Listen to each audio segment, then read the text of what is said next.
Hello there. How are you doing today? My name is Michael, and we're going to be continuing this little playthrough of Dark Souls 2 by going to the other starting area of the game, the Tower of Heide. Although, I'm going to put on this bastard sword here.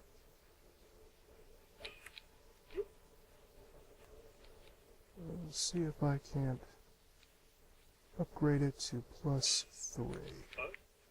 I probably don't need it any higher for this next area. You don't have to go to this next area first. You can go to, really either place, Forest of Fallen Giants or this one. It doesn't matter that much.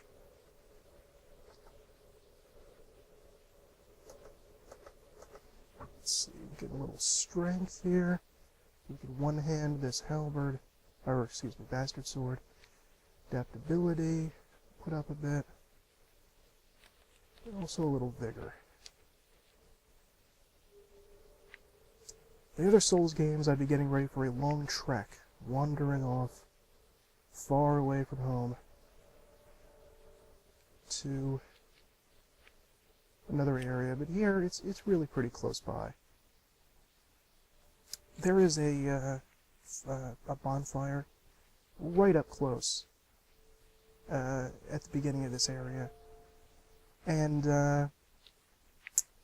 I actually missed the first bonfire in this area during my first playthrough. I had no idea it was there until like the very end of the game. They actually, at one point in the game, maybe like at the 50% way mark or so, they will show you all of the areas in the game that all of the bonfires that you missed. It will highlight and show you that you missed them. That's where you get the Crimson Parma. This is just a little disguised loading screen here, but it's nice that they put this little, I guess it's supposed to be a sewer or something like that. That's how you get back if you want to come the other way. This next area, the Tower of Heide, actually looks pretty cool too. The first two areas of the game didn't look too bad. There's a broken thief sword. That's not something we care about.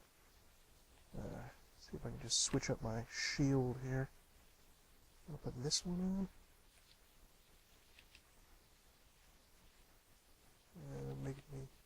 That'll leave me fat rolling, so I guess I'll keep this one on. Just barely at the mark. Shields are not terribly useful in this next area. They're, the enemies that we'll be fighting are gigantic armored enemies that look like... See, this area looks really cool. People who played Dark Souls 1 will recognize that this looks a heck of a lot like Anor Londo, the midpoint of the game. Look at those weird bird-shaped figures there. Why do they look like birds? Are they trying to transform into something else? I think it's in this area that we're going to break right and get away from this guy, because I don't really want to fight him yet before I turn on this bonfire. Totally missed it on my first way through, because I'm not observant. I'm going to have to fight him. Now we're going to fight the first two guys in this area, and then we're immediately going to go back to Majula. As you can see, these guys look a lot more fearsome than they actually are. That was pretty pathetic. I mean, a couple of hits from a +3 weapon, and he went down.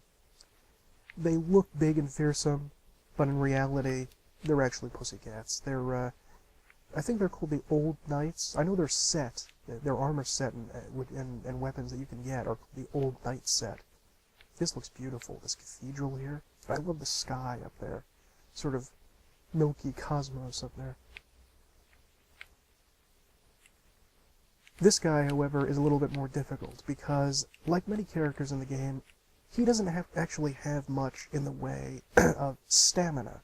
And when I say that, I mean he has an infinite amount of stamina and can seemingly attack again and again and again without any kind of... See that tracking? That would not have been there in Dark Souls 1. He can follow you wherever you go. And he never gets tired. I mean, one of the good things about Dark Souls 1 is that the enemies, at the very least, got tired, just like you did, and were not able to just spam attacks endlessly. The reason we're going back is because of that sublime bone dust. Something that we're going to get more of later in the game. Let's head back to Majula. This area does look great. Now this sublime bone dust can be used to strengthen our Estus flask and have it restore more HP than it usually would. But we have to go back to the bonfire, and only the one in Majula. So like burn, charred ashen bones, cast them into the far fire in Majula to increase the HP restored with each of your flasks. They say these are the remains of a saint who cast himself into the bonfire, but we will never know for sure, for soot and ashes tell no story. What exactly the sublime bone dust is, I don't know. I thought that maybe they were the fire keepers from Dark Souls 1 that have killed themselves, because the hags that we met originally in Things Betwixt were fire keepers that we encountered before. I guess they'd sort of retired, these fire keepers or something like that, and we don't really see any other fire keepers aside from them, or maybe the Emerald Herald. Just taking a sip of my coffee there. And, but who knows who that sublime bone dust belongs to. It's not really stated. These guys are pretty simple to fight. They obviously hit hard, and you have to worry about the return swing. That seems to happen a lot more in Dark Souls 1 than it did in Dark Souls 2 than it did in Dark Souls 1. It's not just the swing, the normal attack that's getting you. It's sort of the back around. So I'll try to show that to you with the next guy. Soul of an Aimless Soldier, Human Effigy. Alright. It's not just that attack, it's him pulling the sword back across the other way. That can hurt you, especially with the two-handed swords guys that we're going to be encountering soon. That thing that I picked up, the cracked blue eye orb, this is sort of the good invasion system that we have in the game. We have the cracked red eye orb, where we can invade other players and attack and try to kill them. But we also have the blue eye orb, where we have to be part of a covenant in order to use this, and we're going to hunt out people that are guilty or sinful. In other words, primarily people that are serial invaders. So we sort of hunt the hunters with that. This I think is useless. Lloyd's Talisman, useless for now. And you'll notice after we killed that guy that sound popped up. Sound is very important in this game, to hear monsters and other noises and things. This is a strange little lever that we're going to pull, and if you'll notice over there, you can see something going on. It seems another layer has been brought up, sort of like a cake, onto that place over there that we're going to fight someone. That is actually the boss area, and I don't... Oh, can you see? Yeah, you can see him here. You can just barely see him, the guy with the shield there. He's known as one of the weakest bosses in the game, if not the weakest. He's actually probably not as strong as some of the basic enemies that we're going to fight in this level. And I think... Yeah, I think we hit him. And I think that damage carries over when we actually go and fight him. You might be able to kill him from here, I don't know. It's not worth wasting my arrows on. Alrighty. But that is the two-handed sword version of the guys we were just fighting. They are not tougher, but they can hit harder. Oh my god, look at how much I'm taking away with an unupgraded short bow, just doing basic attacks. This is pathetic. Their armor is actually not bad looking. The weapon actually looks kind of cool too, but the thing about the old knight armor is that it is considered sort of an ancient armor that has been around for thousands of years, and it is decaying. And so the weapons will actually decay very quickly. Yes, the durability is even lower than the other weapons of the game. Even lower. And so they're essentially useless, and you shouldn't use those items for anything at all. I made the mistake of thinking, oh hey, look at this cool weapon, this is kind of neat, why don't I try to use this? Nope. Doesn't really have that much verticality with that attack, does he?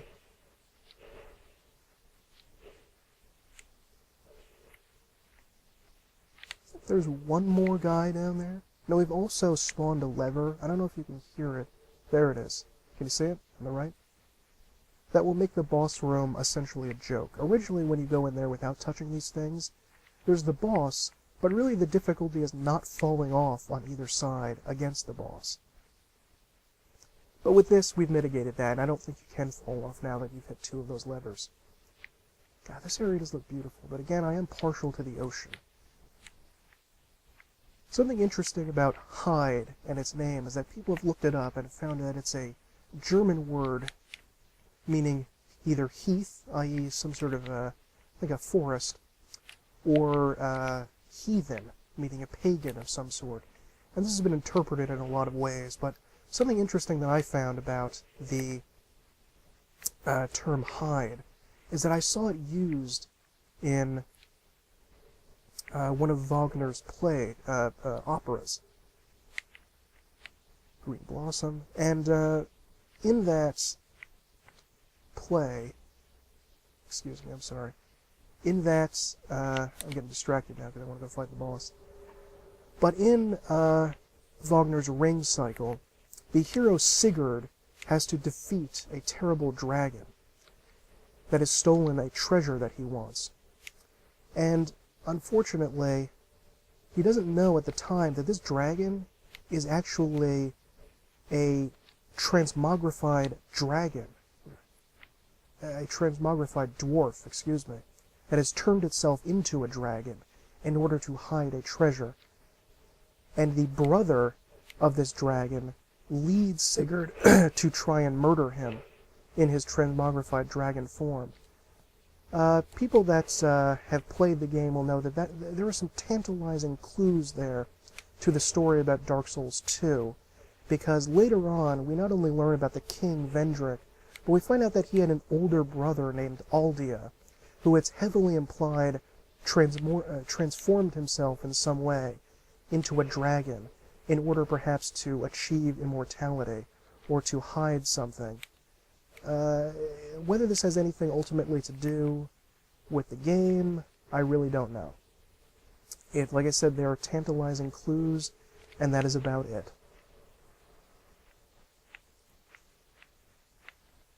Let's just go set this bonfire here.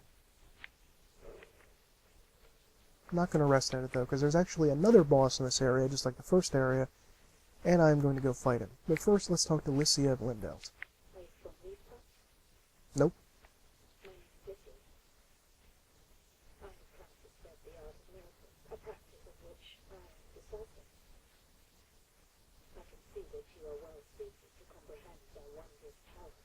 I don't have much faith, I really can't.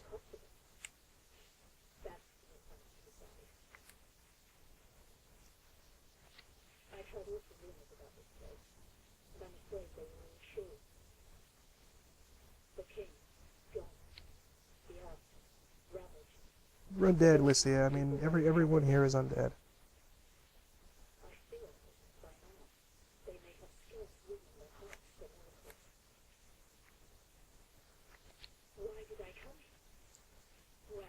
We have to exhaust her dialogue, unfortunately, before she will move back to Majula.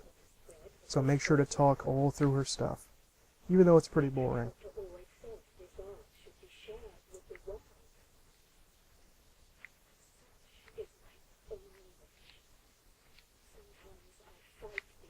All of the Souls games, and quite a few Japanese games in general, have a serious problem with religion, which I love. I think that's great that they have a big problem with it. The Persona games did too. In all 3 of the Souls games, people that are religious are portrayed as broken or strange or duplicitous, or there's something wrong with them and what they're doing. This is the last one.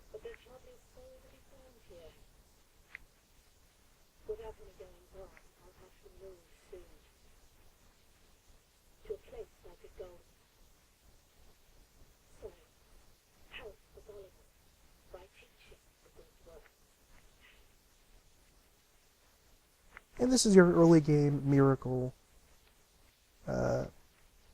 salesman. You can buy a bunch of good miracles from her for decent prices. And I think eventually, at something like the 50% point of the game, she will have an infinite number of all of these, including Lightning Spear, which if you're a Faith character, you're pretty much going to have to get.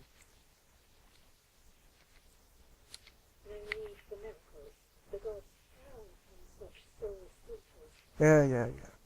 What they were trying to do with Lycia Glindeld is create a character that is supposed to appear to be a pious, faithful woman, but is actually a sneaky, backhanded double dealer who is sort of trying to betray and rob people. But it didn't really work too well, to be honest, because they're too obvious about it. And I just couldn't get interested in it. In the previous Souls game, in Dark Souls 1, we meet a cleric character at the very beginning of the game. I think he's the first guy, well, he's one of the first guys that we meet, called Petrus of Thorlund. And Petrus is a real scumbag who is out and about to do bad things, and eventually leaves someone to their death deep inside a darkened pit in the catacombs. And only 2 hits? Wow. And it's heavily implied that Petrus is a bad guy because we find some cracked red eye orbs, the invasion orbs, near some cleric gear early in the game. However, if you're not looking for something like that, you're not going to notice it. And it's only really something that you discover later on, after putting your mind to it, that Petrus is a bad guy and finding out that he did bad things and really wants to hurt people. And I think one of the other characters in the game also tells you that he's a bit of a shady character. In this one, it's just obvious from the start, and she is not exactly in Majula. She's in that tunnel, that sewer tunnel that we were in before. So it seems a little strange to me. That's Majula, by the way, up there, that obelisk. It seems a little strange to me that we're supposed to care about her. She's also been heavily criticized because she's the only one that will open up a path in one of the sections of the game in that aqueduct, and we need to unlock that character. However, if you're not doing miracles, why would you even care at all about her? Really, the only thing that you can do is to talk to every character and exhaust their dialogue options as much as possible. And if you do that, you may notice her again, but remember, if you come here, you've already gotten the other bonfire. So why would you ever go back in that aqueduct? You have no reason to know that, to ever try it. There was obscure stuff in the other games, but this just seems ridiculous. I mean, why would you ever go back to that area again? I got lucky and happened to notice her, but that was really just luck. Other people, I completely understand why you wouldn't necessarily notice her. Now up there is, I guess that's the Tower of Heide. And what exactly it is and what it's doing there, we never discover, and we never actually get to go up there, which is really disappointing. Why would we want to go up there? Is there a fire up there? What's there? Is there a fire keeper? What's going on in the Tower of Heide? This is epically cool. I think this is awesome. This huge drawbridge in front of this cathedral.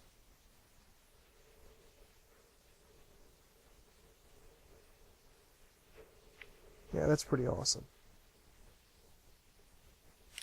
But we never really find out much about Heide, and the Heide Knights are kind of described as if they are... An old Radiant Life Gem is a more powerful version of the Life Gem we have. It restores more health. It implies that Heide was a place or a kingdom. But was this Heide? Did this belong to the Heide? Or was this the entire thing? Was just Heide just this little city that's sort of... Or is this the remnants of a much larger kingdom or something? It's a little unclear, because you don't seem to have traveled very far.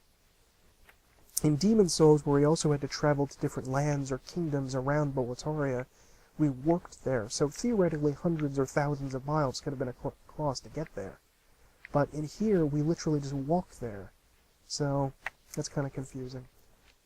5 human effigies in the Ring of Binding. The Ring of Binding can be useful if this is your first playthrough of the game, because it will limit the amount of times that you will hollow. It will limit the maximum HP that you lose by, I think, 75. I think it will, instead of going down to 50% maximum, it'll go down to 75% maximum. I'm actually going to put my summon sign down here in front of this boss. Well, no, I'm not. I'm just going to keep talking, going down here. There was actually a summon sign back around by the other boss that we didn't need, because the other boss is a joke. This boss is not actually that difficult either, but I'm going to bring him anyway, just to show him that he's there, and that he can be summoned, I think, for both of them. But you'd have to rest at the bonfire to get his summon sign to respawn for this boss, I think. I love the Bastard Sword. This is a great weapon, and I just love weapons in the Souls games in general, because they're so realistic. If you look at weapons in other games, like, to some degree, Skyrim, or Lords of the Fallen, or, what's a really bad offense? Warcraft, the Warcraft games, the weapons look fake, and they look ridiculous, and they look too huge. But the weapons in this game look fine. They look of a normal size. And there's also some weird ones. Masterless Glencore. I love that name. He's also using a Zweihander, a very large two-handed sword that I hope to use later on. Hello, Masterless. Let's go. And the more realistic-looking weapons is just a great thing that adds to the atmosphere of the Souls games. They went away from that in Dark Souls 2 and made some weapons that looked and really had movesets that were kind of ridiculous and didn't quite work. But, well, that's okay. They still have the realistic ones if you want them. Oh, this area just looks beautiful. Now, more about the Ganida hide, or the place where that transmogrified dragon was, well, hiding, not to make a pun about it, but, the transformation into a dragon seemed to have changed his mind in some way, so his brother was able to use some sort of duplicity to try to get him murdered by Sigurd, the hero character of the story. However, whether that was really has anything to do with Vendrick and Aldia maybe having a rivalry or trying to get each other murdered, I don't really know. This is one of the most confusing bosses in the game, because he is a boss actually in Dark Souls 1. In fact, he's part of my favorite boss fight in the entire Souls series, the Ornstein and Smough fight. And he is a badass in that fight. In this one, however, he's not that difficult, really. I mean, he may kill me, he's still, you know, a mighty dragon slayer. He's not actually called Ornstein, the name of the character in the other game. But, I mean, that's him. That's his armor and spear. Someone's using his weaponry if that's not actually him. Tragically, we can't actually get his armor. We can get his spear. Now, I just say tragically because I'm a completionist. I don't actually really like a lot of the armor. I like the chest piece, and the leggings look okay. But the helmet I really don't like. I think it's supposed to look like either a dragon or I think it's supposed to be a lion, actually. Although I do like that panache that it has in the back of it. It actually resembles, now that I think about it, a helmet that we get as a reward for winning this fight. Really, the only danger is if he impales you with that spear. Otherwise, it's not that hard. You'll notice that the dark... It's also really, really weird because he's using dark magic, whereas the original Ornstein used lightning magic. That was his shtick, so I got no idea. Even the lore masters of Dark Souls 2 have no idea what this guy is doing in here. More of these, I guess they're bird-headed? Or maybe they're... No, they're birds. They're not supposed to be dragons. Yeah, I guess they are bird-headed. We're going to break right and then go back and talk to this guy. We're just going to go down... Well, actually, no, yeah, screw it. I'll talk to him first. I don't need to go to that bonfire. This is Targray, and he has some pretty cool armor. It also looks a little bit like he's wearing a dress. Excuse me. Thank you.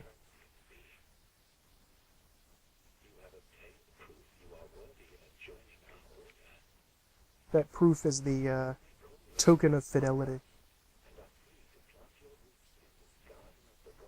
What does that mean? Garden of the Gods?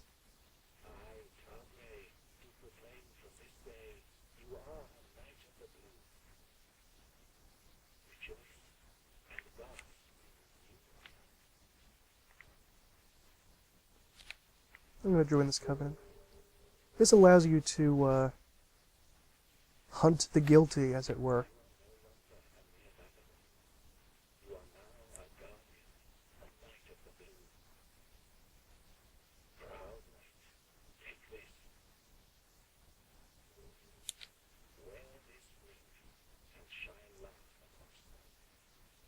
That is the stash of a very proud man.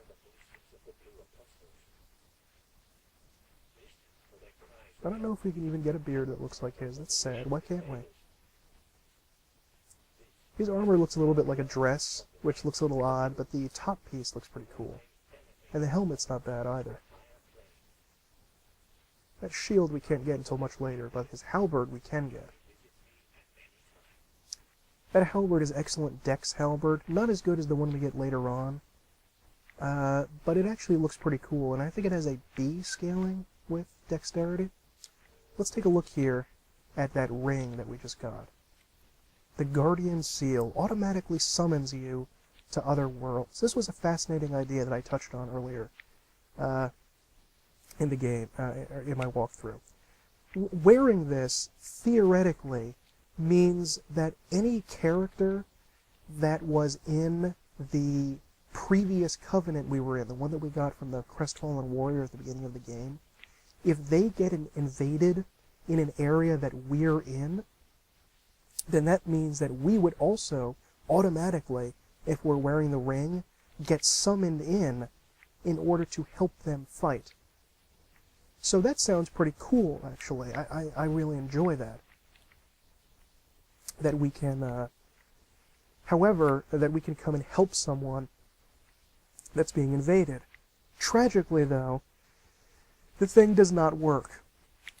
And a common story you'll hear is mine about this, which is that if you go, if you wear this ring for hours and hours on end, you will never be summoned. I have never actually been summoned in by anyone. And that really, really makes me mad that this idea did not pan out. I guess most people were not willing to stay in that early game covenant early on. They just didn't want to stay there. And so, and really, I think it might have worked if you could be summoned into any nearby area, like this one, or Forest of Fallen Giants, or the next one with the pirates that we're going to go to in the next episode. But really, if it's just that one area, that's too small a space. Even if the game is, the traffic on the game, the server is very busy. Now, we picked up this thing, the old Leo ring. Oh, Lord. Old Rio ring. This weapon was this ring was a great ring in the original Dark Souls that you got by defeating Ornstein, the guy we just defeated, who was the more difficult person to defeat in that boss fight, which was actually against two people. And it actually was really, really good if you were running a build that had a rapier or a spear or another weapon that did thrust damage as opposed to slash damage, like a sword would do. And I don't really think it works as well in this game. But, well, I'm not using a thrust weapon, so I'm not going to put it on. I'll just put something else on. Okay. I don't know if that ring would work, extending our health anyway, even though we're not, because we're not in the Covenant anymore. Let's take a look at this. Cracked blue eye orbs. Very nice. And this is some really, really great stuff in here. Heide Knight Iron Mask and Tower Shield. This is one of my favorite helmets in the game. I think it looks amazing. And the Tower Shield is also maybe one of my favorite shields, if not my favorite shield in the game. This sun with rays coming off of it is a common heraldic device from the Middle Ages, and it really suits this area, and especially if you're playing a cleric character and are using lightning damage. This will look fantastic for you. Although you need 30 strength to use it, so I can't use it just yet. Well, I think I'm going to end the episode right there, although I will make an attempt to use one of those cracked blue eye orbs, just to show you a blue invasion, if I can. Oops. I don't know if I'm going to find someone, but I will make an attempt. Oh, no. I can't use it? Why not?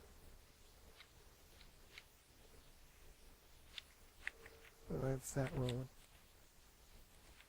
Let's put this back on for now.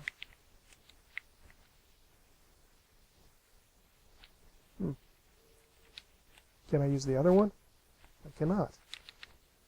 Well, I'm not quite sure about that, why I can't use it, because I could use it at the beginning of the level. But the next time we're going to be going into the next area, the pirate level, called No Man's Wharf, and fighting some Viking/pirate type enemies. So, I will see you then.